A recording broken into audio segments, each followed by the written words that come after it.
Breaking news, everyone. So a $3 trillion coronavirus stimulus package was just announced on Tuesday. And this new package would include a new round of cash payments to individuals. The House Democrats have just released this new bill, which is designed to help people with these new cash payments, as well as soften the blow to the economy and the healthcare system. This is an 1,800-page bill. Yes, you heard that right, 1,800 pages that will be voted on Friday. This is the biggest new development for the next stimulus plan that we have seen so far, as most of the other things we've been seeing are these proposals made by individual groups of congresswomen or congressmen. If this passes the House, if it's approved on Friday when they vote, just know that there will be additional roadblocks when it does go to the Senate. So right now it does seem that Democrats sort of want to get this new stimulus package approved ASAP and get these payments out as soon as possible. Whereas Republicans are more like, hey, we don't know if we actually need to spend all this money right now. Let's see where this goes. And maybe we won't have to have another rescue bill just yet. So let's go over this bill and see what it would provide in detail. First up is the direct payments to individuals. And this bill does say to give $1,200 per person for up to $6,000 per household. This cash payment would be based on the same eligibility as the last payment. So for single filers with an adjusted gross income of under $75,000, you would get this whole $1,200 cash payment. And it would be prorated to a certain amount if you make above that $75,000. Same thing as last time for joint couples as well. As long as your adjusted gross income together combined is under $150,000,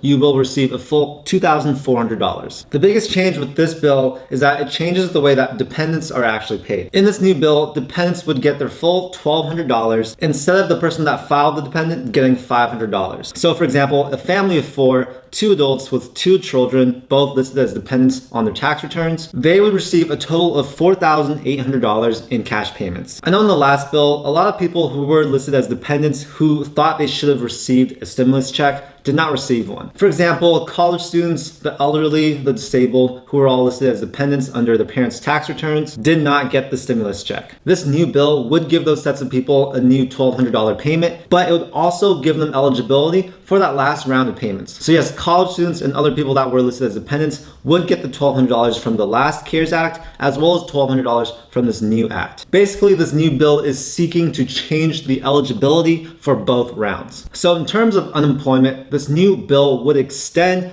the extra $600 per week payments all the way until January of 2021. Right now, these extra $600 per week payments are set to expire July 25th, but this new act thinks that we should be paying these unemployed people more for longer. And yes, both W-2 traditional employees as well as self-employed individuals and independent contractors would be eligible. This new bill also provides an additional 15% for food stamps. I'm actually going to start calling this new bill the HEROES Act because that's what they're saying it's called. So yes, the HEROES Act would allocate $1 trillion for states and cities to prevent layoffs. And of that $1 trillion, about $375 billion would be for smaller suburban and rural municipalities that were left out in the previous rounds of funding. In terms of the small business funding, the HEROES Act would give $10 billion of additional funding to these small businesses. And that would be in the form of both loans and grants. Right now, a lot of these small businesses are currently in line and they have not yet been approved for these small business loans or grants. So this new bill would allocate additional funding and hopefully get these small businesses approved as soon as possible. The bill also provides $100 billion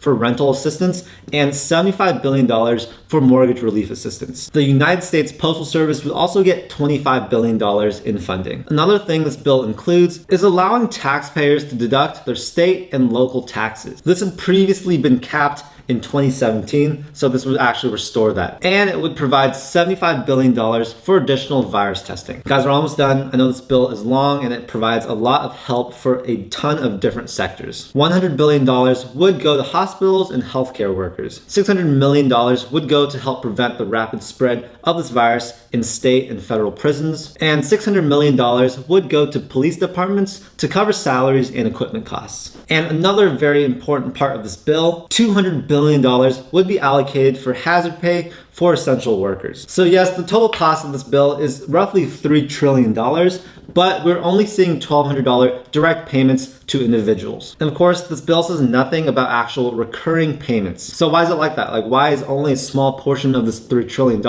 going as direct payments to Americans. Well, like I kind of mentioned earlier, this bill provides a lot of money to different programs in different sectors. A lot of these programs, people will benefit from them in indirect ways. So instead of benefiting from a direct cash payment, they're expecting that providing funding for these other programs will help Americans in the end. I'm not saying that's the most effective way. I'll leave that for you guys to actually interpret and decide for yourself. I'm just trying to relay the news, so I'm not trying to take a particular stance on this. The cost of this bill is $3 trillion, which is about 50% more than the previous CARES Act, which was passed in late March. So yes, this would be the largest emergency spending measure ever taken. There's a lot of stuff I did not cover in this video because, well, the whole bill is 1,800 pages and there's a lot to dissect. But this is a short summary, a more concise summary, just so you guys know where the money is supposed to go and how you may benefit from it. Of everything we've seen, this one has the highest chances of passing. So really that is quite exciting. However, it still does need to be passed by the House,